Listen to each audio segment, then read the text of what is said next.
All right, in this episode, we bring on Jacob Hansen of Thoughtful Faith and Austin Falter, the two creators of the new docuseries For Good or Evil, The Real Story of Joseph Smith. Very excited to go over this with them, talk about what their approach is to the history of Joseph Smith. We hear so much good, we hear so much evil, all about his life. And they've kind of taken a very objective point of view in putting down as many facts as they can throughout this docuseries, and it comes out today. We're going to put a link in the description box. This episode is brought to you by Go and Do Travel and our Journey of Wisdom cruise, which covers 3 different continents. We will be in Athens and the Greek Isles. We will be in Turkey at Ephesus, and in Istanbul. We'll be in Cairo, Egypt. We will be covering the teachings of John and Paul, Abraham, Joseph of Egypt, and Moses. Would love to see you there. Go to cwicmedia.com, cwicmedia.com. Up at the top, hit trips and events and scroll down to Journey of Wisdom Cruise. Here we go. All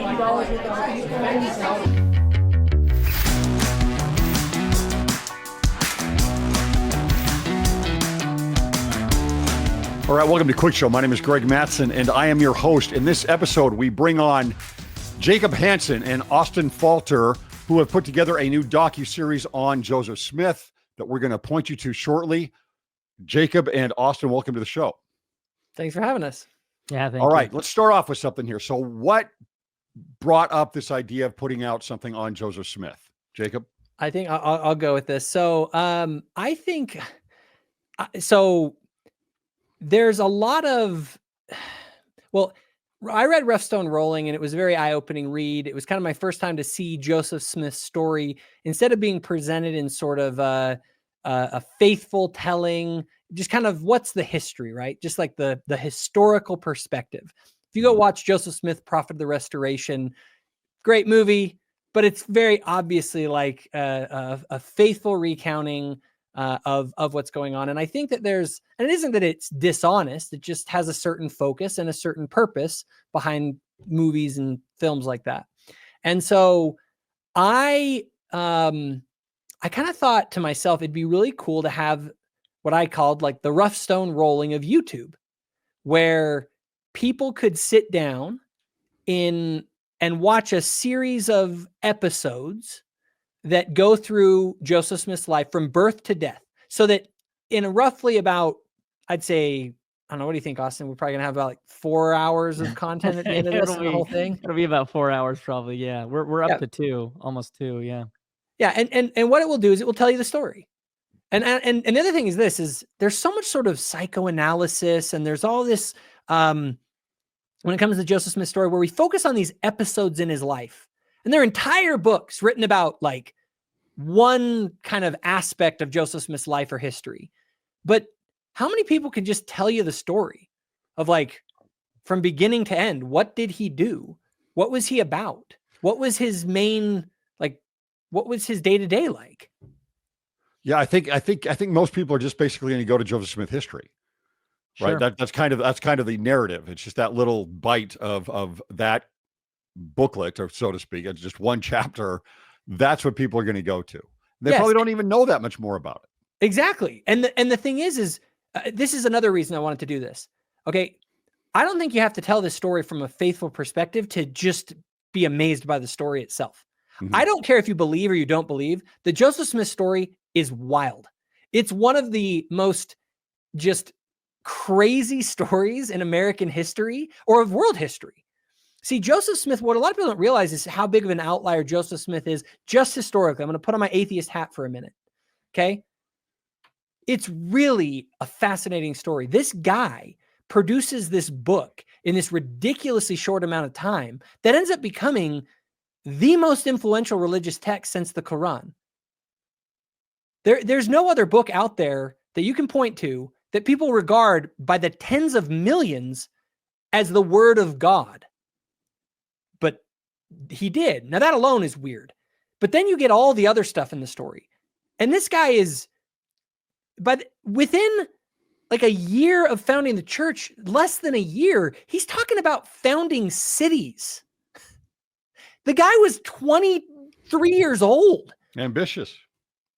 Like delusionally ambitious, or he was telling the truth. Mm-hmm. Right? So what I want is for someone to be able to sit down, if they really want to know the story, like you want to know the real story of Joseph Smith, you can sit down and over the course of 4 hours or over a few days or whatever week as you're listening to your YouTube content, you will know more by the end of that 4 hours than probably 90% of people in the church about his history and stories. Jacob, what did you think of Rough Stone Rolling? I really liked it. I've now read, as I'm putting together this project, I am reading multiple biographies simultaneously, including Rough Stone Rolling again.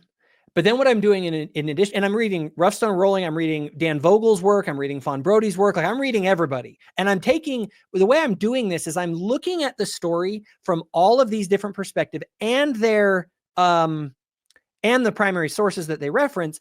And I'm like, I read the Mormonism Unveiled, which is one of the really early ones, like the first kind of all the anti-Mormon stuff and the Hurlbut affidavits and all this kind of stuff. I'm reading all those primary sources myself because I want to kind of say, all right.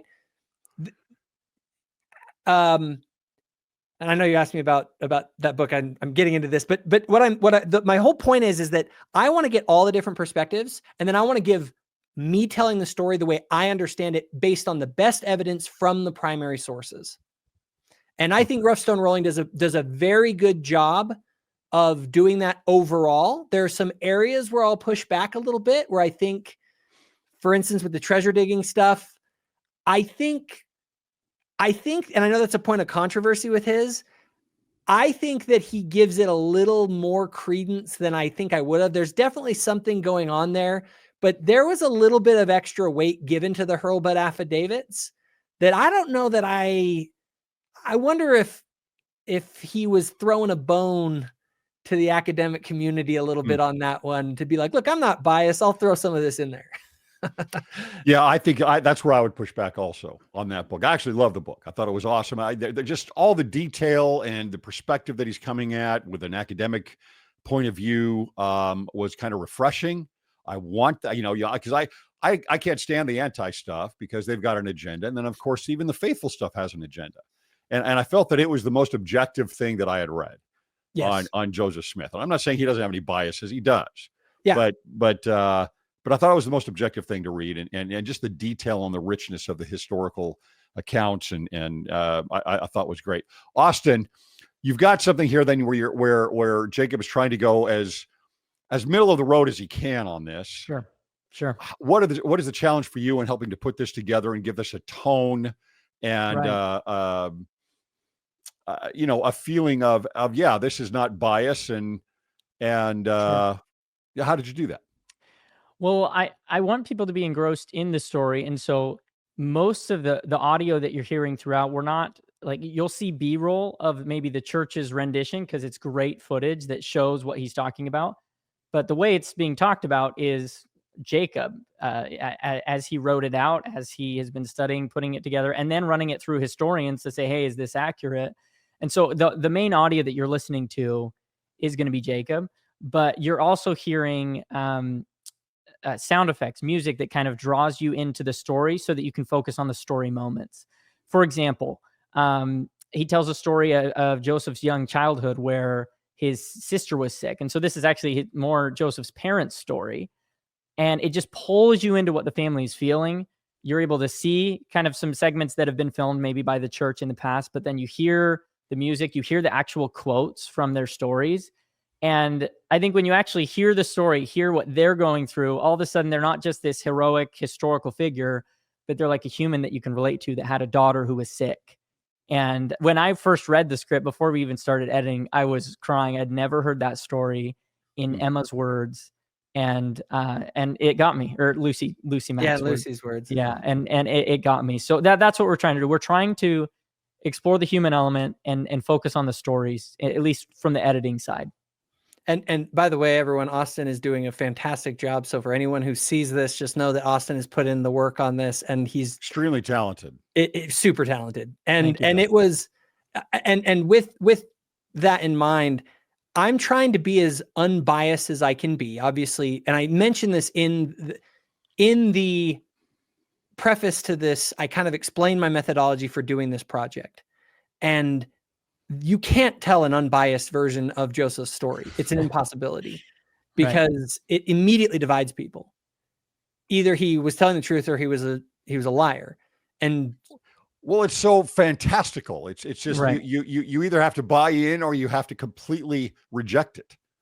Yep. And that's it's a wild thing. But the thing that I do think is cool, and this is where I want to give this to people that aren't Latter-day Saints. If you just want to know our story, I think they can watch this and they're going to get the story. Now, what I do to try and avoid the biases, I don't dig super deep in, like the treasure digging stuff, right? Like I talk about it, but I don't go into this giant rabbit hole that would take, you do 4 hours just on that aspect alone.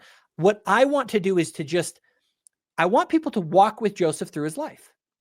I want people to, okay, Joseph was a teenager in this town and he's trying to fit in and these are the kind of influences in the area. And then after that, he's getting older and his parents have these financial worries and he's working. And so you're kind of I'm just telling the story from beginning to end, flowing through the whole thing so you can see the whole picture. Because I think what happens when we get bogged down in the episodes of Joseph's life is we lose track of the bigger picture of what he was doing. And I think when you understand what he was doing, again, even if you're a non-believer, it's just an incredible story that's worth telling, worth hearing, and worth understanding. I think it's also, I mean, now you and I are kind of alike in terms of, I want practicality, right? Give me practicality. I want truth and I want it practically. And I don't want the fluff. And that's really important to me. Now, some people don't like it that way. They like it in a different way. But I just wonder from an LDS perspective, in a missionary approach, if we wouldn't be a little bit more practical and just tell the story, right? That's just a little bit more about Joseph Smith. I mean, for me, that would be really important. I don't want to hear your pamphlet version, right? Yep. And that is exactly what I'm trying to do with this. I just want to tell the real story. And then you know what I want to do? I want to say, you can decide. And you know what? I think there are aspects of this story that are going to cause people to be like, that kind of is a little shady. There's other parts of the story that they're going to be like, this is wild. And so we just did the 3rd episode. And in this episode, we're talking about the translation of the Book of Mormon. Now, what's really interesting is I can be totally objective historical, and that story still is mind-blowing. The speed of the translation, the witness testimony, the other events, these are not faithful tellings. These are just the historical facts alone. Something wild happened. And so I lay that out. Now, people may look at that part in that episode and be like, well, you're kind of like, that seems like you're kind of trying to sell the Book of Mormon. I'm like, no, I'm just like, everything I listed in there are historical facts. Like I gave you the first, like what the witnesses themselves said happened. And if I have to go and find a source that's better than the actual first person words of the people who were there, like you think I'm not doing good history because I'm actually going to the source because you assume that these people must be biased and can't be trusted. So I know that this will stir up debate, but and I know this too. And so one of the things is I have a more than one historian that I'm consulting with on this, because I don't want to say anything that's just demonstrably wrong. Because I'm trying to be a storyteller, not a historian, but I want to be like, is the story I'm telling actually historically accurate? And I know there are people, and I know there are people that are going to be like, oh, well, he didn't talk enough about this or enough about that. I'm telling the story that I believe is fully defensible based on primary historical documents. That's what I'm trying to do. Okay, that's the key right there, is the primary. And this is like anything. I mean, when I'm getting ready for a podcast, because I research and I do a lot of different topics, right? Really broad topics. I want the primary sources. And it's nice, of course, to read an article from somebody who's written it and they bring up a few quotes or they make a reference to something. Fine. You can give me some context but I want the primary sources. I do the same thing with research. If I'm researching a gospel principle, it makes all the difference in the world, because and here's the thing about the primary sources is it's not Do you have a testimony in what somebody told you, or do you have a testimony, or do you have a belief in something that it actually is? Right from the original source.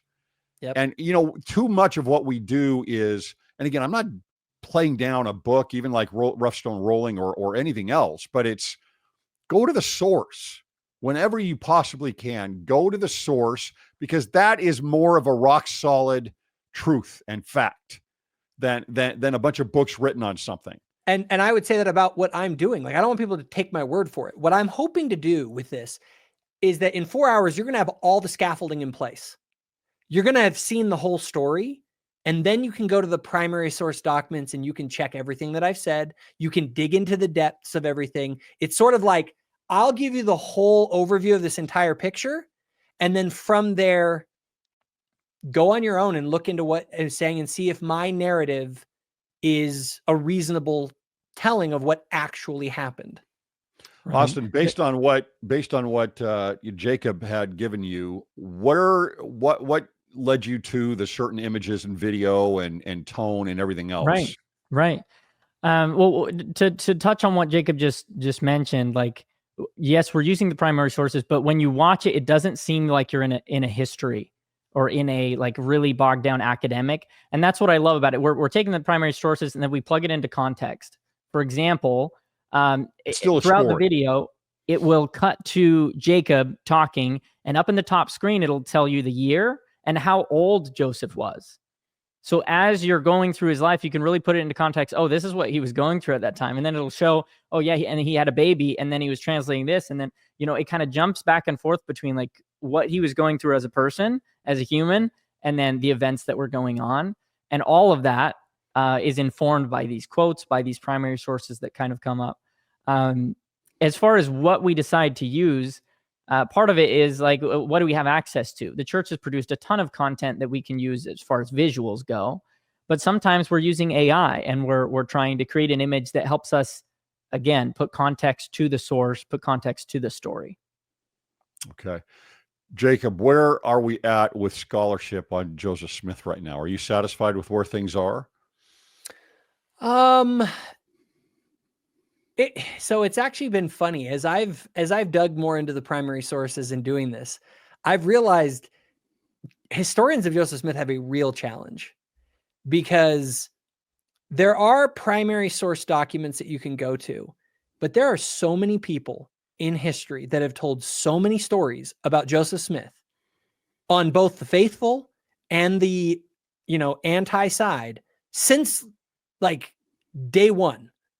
And so the problem you have is you have from about 1830 until the last sort of people who actually knew Joseph died. Let's say that's around like early 1900s. During that period of time, that 100-year window or something, every single person who knew Joseph Smith had things to say about him. Stories, anecdotes, all that kind of stuff. And so when you end up going through all of those sources, what you find is there's a bunch of different stuff. And so you have to figure out what is actually more reliable or not. And these stories range in every way, as faithful as you could believe, where they're probably talking him up more than he is, to anti-sources that just make up the most insane, crazy things you've ever heard. And so a historian, it's all about figuring out what sources are the most reliable. And in a lot of cases, just to use an example, with like the treasure digging stuff, it's sort of he said, she said, and you go, yeah, it's just so much of it comes from secondary sources. Oh, so much of it comes from secondary sources. And so you're leaning on these secondary sources. A lot of times it's decades later. Yep. And so you've got a memory issue, you've got a perspective issue. It's history is really interesting. It's very slippery. Yeah. And it's what's wild is this. We have so much on Joseph to where you literally can piece together his life, like by the week, like what he was doing that week kind of thing. He has to be one of the most, like, in a lot of stories in ancient history, like if you were to study Muhammad, for instance, I didn't realize this until recently. Like there is serious reason to doubt if Muhammad actually existed from some of the stuff that I've seen. Okay. Now that's a pretty bold claim. I'm not an expert in it, but I've seen some stuff that I was like, well, if that's true, that's pretty wild. But with Joseph Smith, it's like, you know exactly what's going on the whole way through, because there's so much sort of people talking about what happened. Now, the thing is that people will put their own spins on it, and there'll be conflicting accounts. And so again, it's a real challenge, but there is a picture that emerges that is, in my opinion, the most accurate telling based on the sources. And that's what I've tried to do as I put together the series, is to tell, again, the real story. Okay, so Austin, based on this, how accurate is Jacob's real story of Joseph Smith as compared to what look, obviously, if you go out into the anti-Exmo world and critical world against Joseph Smith, there's so much that's just so regurgitated. Right. It's just the same things are thrown out there over and over and over again, even things that have been completely disproven. But within the church, there's a certain LDS perspective, a social consciousness within the church of an idea of who Joseph Smith is. Do you see that as something consistent with what you put together here with these series? Sure. I think we're going to get more into that as the episodes go on too, because right now it's the part of his life, the translation that's been covered. Everybody's heard every angle of that story, and so it does seem familiar.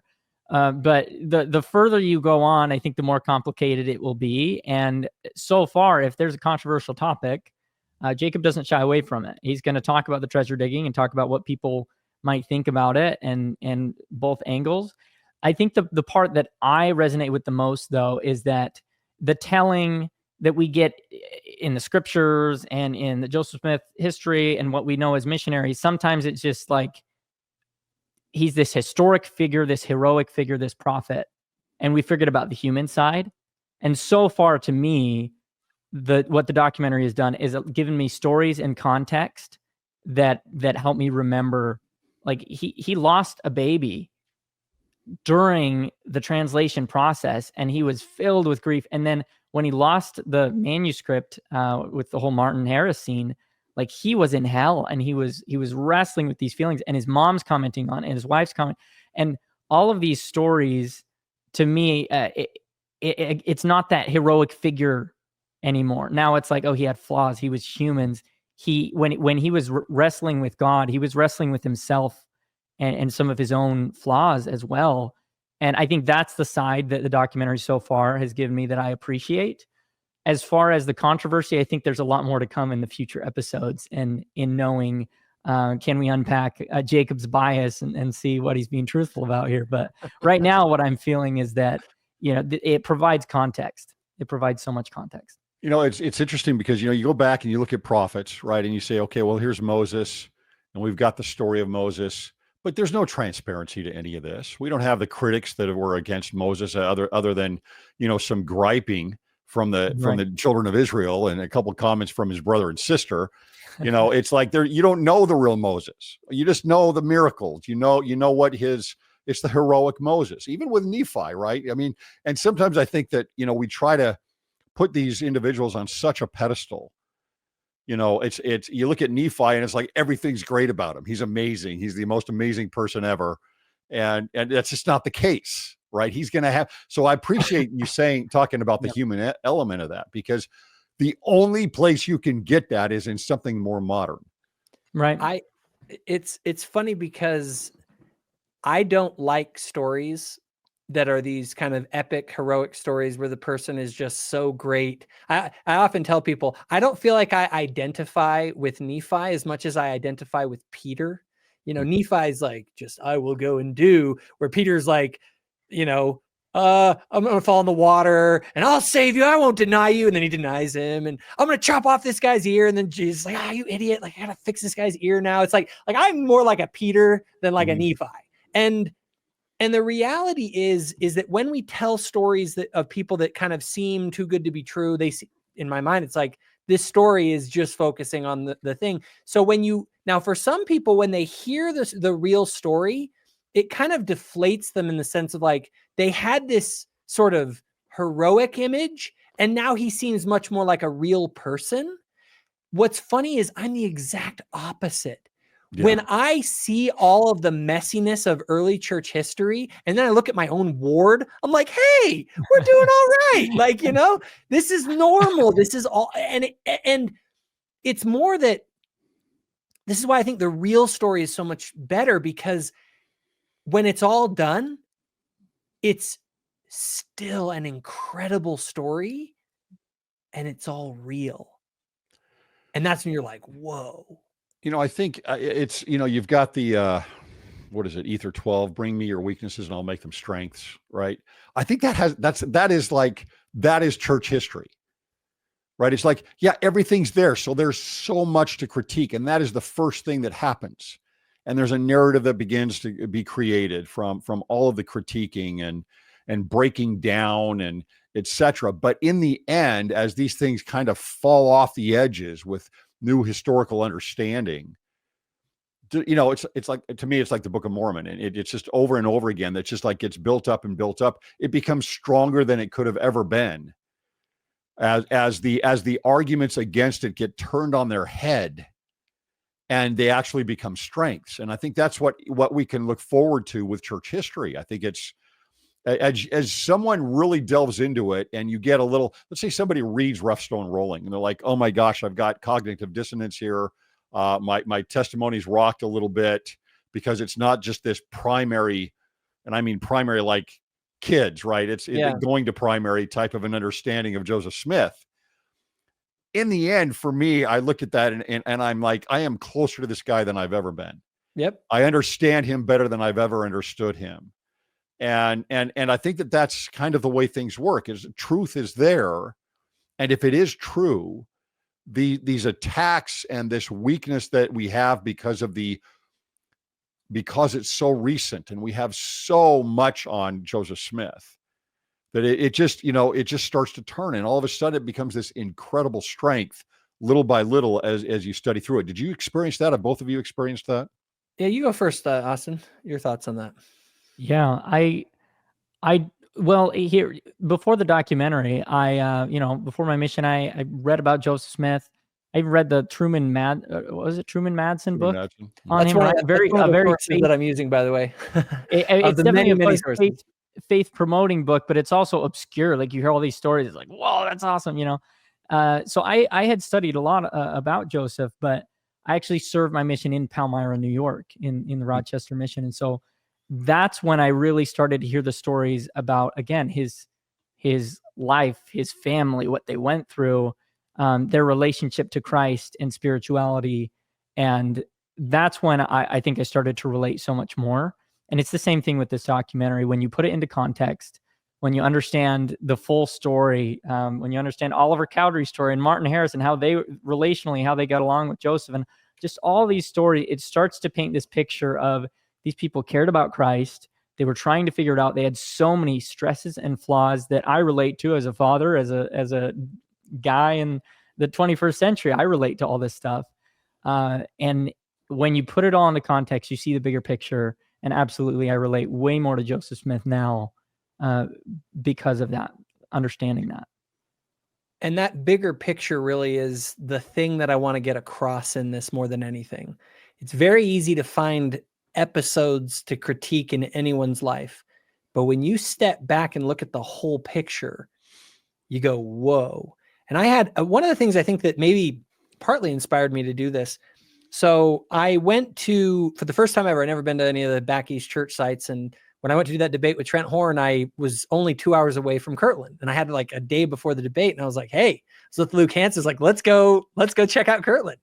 And so we drove 2 hours to Kirtland, Ohio. And I remember when we were there, I was seeing some of the different sites, saw the temple, was super cool. It was like, these were like the rooms where Joseph is like receiving Doctrine and Covenant sections. It was crazy stuff.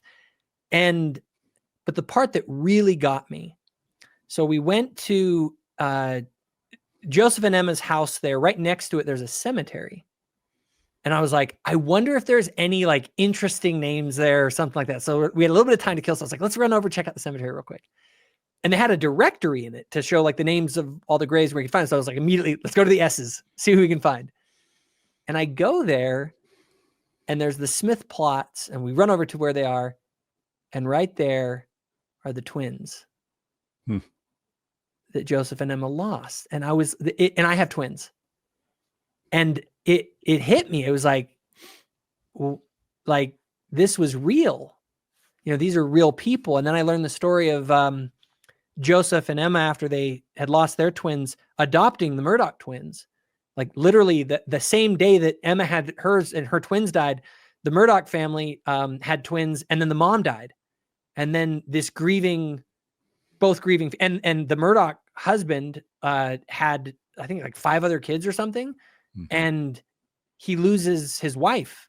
And I mean, I was thinking, I couldn't imagine living in the 1800s, having like 5 children, and then losing my wife and having 2 infants.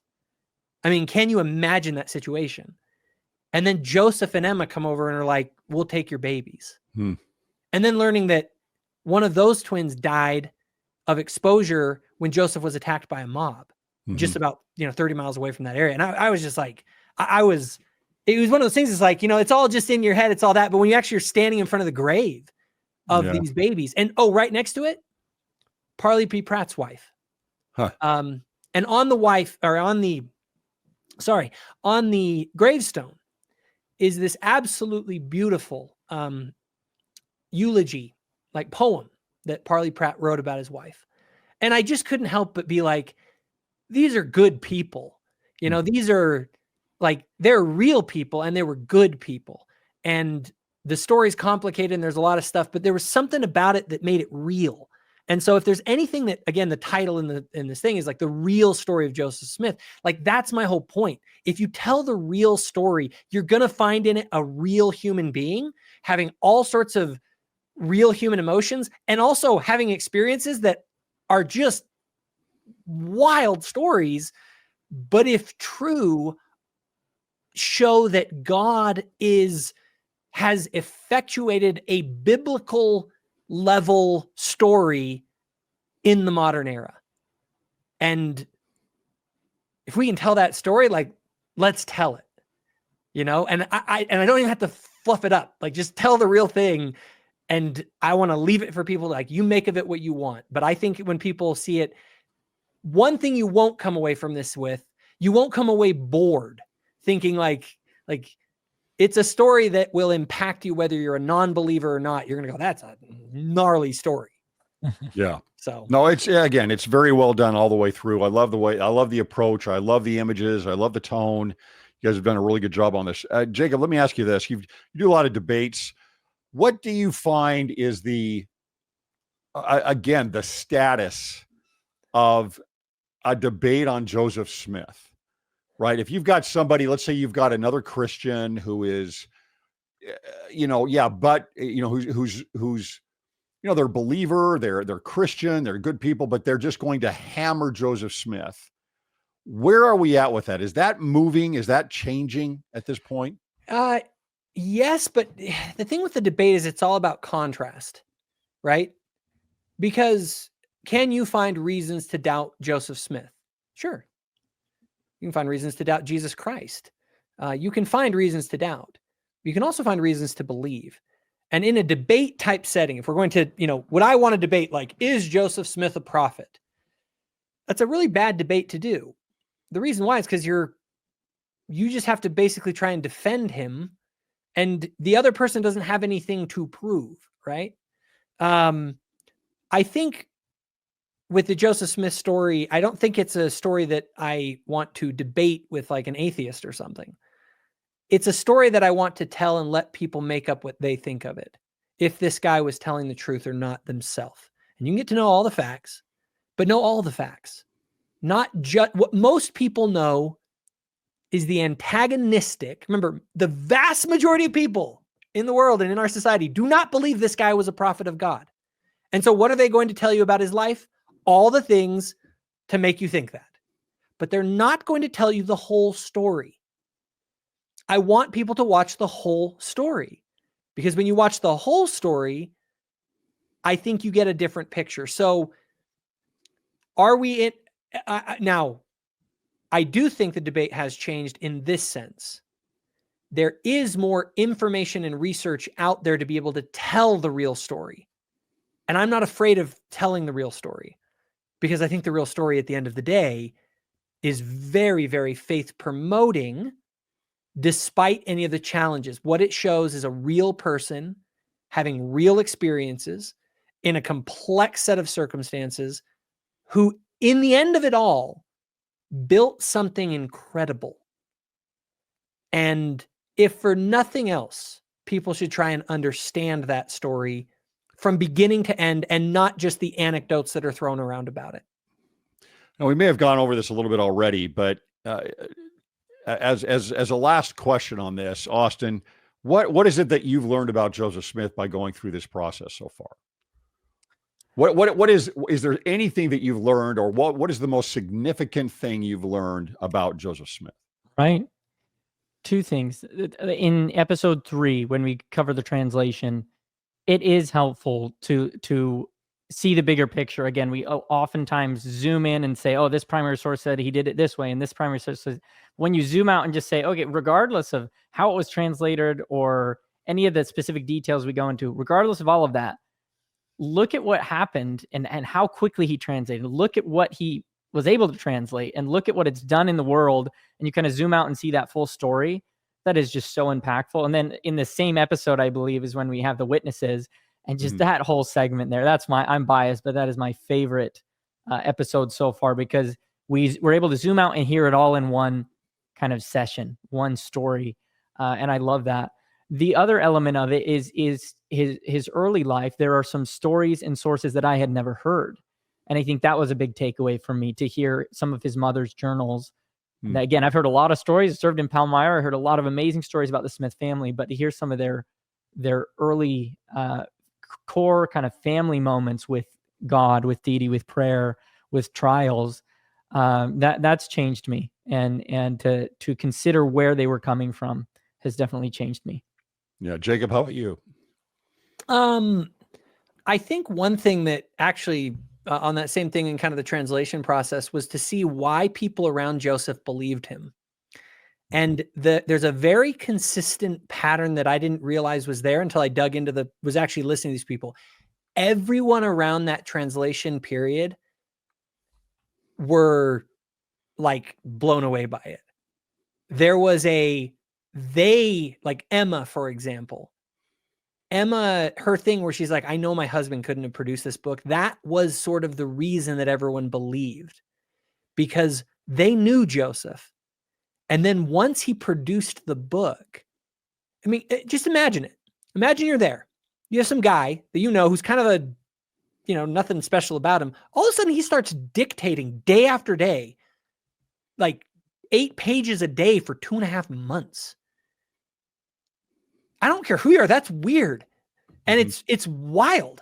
And they all looked at that and they were, this is incredible. Now, what's really wild is all of us in hindsight, we can go read the book, really analyze it way more than they ever could at that time, and realize just what came out of that stream of consciousness dictation with a head in a hat. People, again, it's like, missing the bigger picture here. His head was in a hat. That's weird. No, what's weird is that your head was in a hat and you produced Alma 36. That's weird. Like, I almost want to lean into like, it's weirder than you think. Sure. But not in the way you think. Yeah. It seems almost miraculous. And that read the text. Account. Oh, go ahead. Even with the book of Abraham, I came to tell them, look, just read the text and understand what's there. Where did it come from? Yes. Right. Very much. And I would say, now there's one other aspect to this that this is actually part of a bigger project too. I've kind of expanded it because I want to tell the Joseph Smith story, but I actually want to tell our story. I think telling stories is incredibly important. You can tell a lot about people by the way they view history. In fact, you can almost immediately tell their politics by the way they view history. You can also tell what people think about the church a lot of times by the way they view church history. The reality is that we all have a sense of identity based on where we came from and what we think we're a part of. Your identity is where you fit in some bigger scheme, right? Some bigger game that's going on, let's say. And so if your identity as a Latter-day Saint, like what does that mean to be a Latter-day Saint? Well, when you understand what the Latter-day Saint story is as a people and as a movement, and you realize you're a part of that, that means something to you. Now, Joseph Smith's story is actually the part of the story that most of us already sort of know, at least to a certain extent. After we finish this series, my next goal is to actually produce one on the Brigham Young era. Because it's interesting, when Joseph Smith dies, the church is in Illinois, and in a lot of ways seems different than, the Utah church of, with the Utah Salt Lake Temple, and it just seems kind of foreign still a little bit. And one of the biggest, actually, reading Rough Stone Rolling was cool, but the one that actually really changed my mind was when I started studying the Brigham Young era. And I read American Moses, and then I read Turner's book. I'm going to read the new one when it comes out, and I'm going to rely on some other sources as well. And I'm going to do the same thing with Brigham Young's story, because I want to have both stories. Because what happens in the Brigham Young era is all of a sudden it starts to become familiar. Like, we all know that Latter-day Saints kind of are like musically inclined. Like, a lot of us play instruments or are in choruses and all that kind of stuff. And I never realized why. And I realized it was because of Brigham Young. Brigham Young, his parents, by the way, didn't allow dancing. It was like wicked.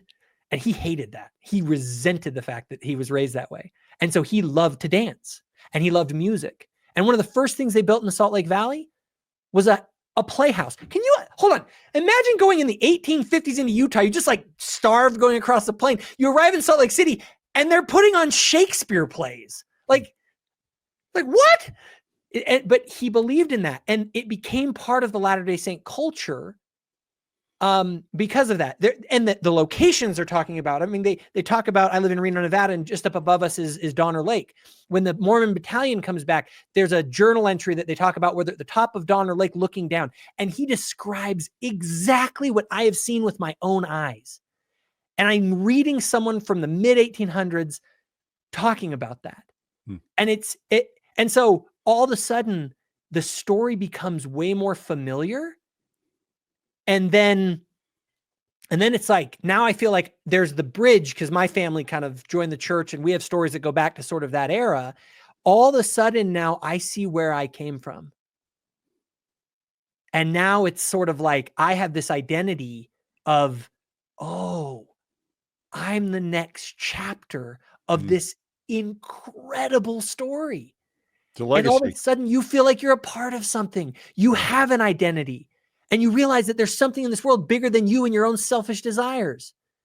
And it's super cool to be a part of something. And it's crucial. This is, you look at the Jews and you understand how they have survived without a home as a people and an ethnicity and an identity. It is the stories, it is the tying, that it is the rituals, it's the festivals, it's all of this that they have had in this culture that is, in fact, most of them, I mean, honestly, most of them aren't even religious anymore, but they have the culture. Well, what's weird is they survive on the culture. We have the same thing. You have people who leave the church, but they can't give up this. And this is what I'm saying. When I tell this story from beginning to end, when you go through this whole thing, you're going to understand why. You're going to understand that this is such a powerful story. Even if you go John Delen's route, he still wants to identify with this cultural, ethnic, whatever you will call it, sociological group, because the story is so powerful. It's of real people having real struggles, seeking something bigger and better. And again, we need to tell the story. And so that's my whole goal with this. I just want to tell the story. Austin, so we've got a few of these out, or a few of these coming out. What are we looking forward to here for the whole series being done? What is it for that? So the first 3 episodes, which will get us all the way through the translation period, those will all come out within the month. We're going to do it once a week. So by the time this episode airs, I imagine the preface will be on Jacob's channel. And then episode 1 shortly after, 2 and 3 shortly after. From then on, we're going to take a little bit of our time throughout the year as we're doing kind of the Come Follow Me. And eventually it'll start to line up, which will be cool to see. You're reading this and Come Follow Me, but what's the story going on? And that's kind of our goal, is to hopefully at some point map it out with that to give us better context. And then as soon as we finish this one, maybe even before, we're going to start on this Brigham Young project. So if you support the Joseph Smith documentary, watch it, like it, share it. That's just going to help us get the word out about the next series, which I think is more needed, in that a lot of us haven't heard that story, and it's a longer story to tell. And I'm really looking forward to this project. All right. So for the docuseries, then they're going to be going to YouTube and Thoughtful Faith. Is that right? Yeah. Right. So we'll have a playlist on my channel for these stories, but then I'll also have on I haven't built it in yet, but I'm going to have it built on the website, where there'll be a website link. I'll probably put something like Our Story or something up at the top, and you'll be able to click it. It'll open up and you'll have all of the episodes in a row, so you can just binge watch each one and share it with other people. Okay. I have seen large swaths of this. It is fabulous. It's very, very well done, from the script to the images, everything put together, the mood. It's a great way to do this. I'll put the links in the description box, so make sure you guys go there and check it out. Jacob and Austin, thanks so much for your time, and really appreciate that you guys have put this all together. Thank you. Thank you.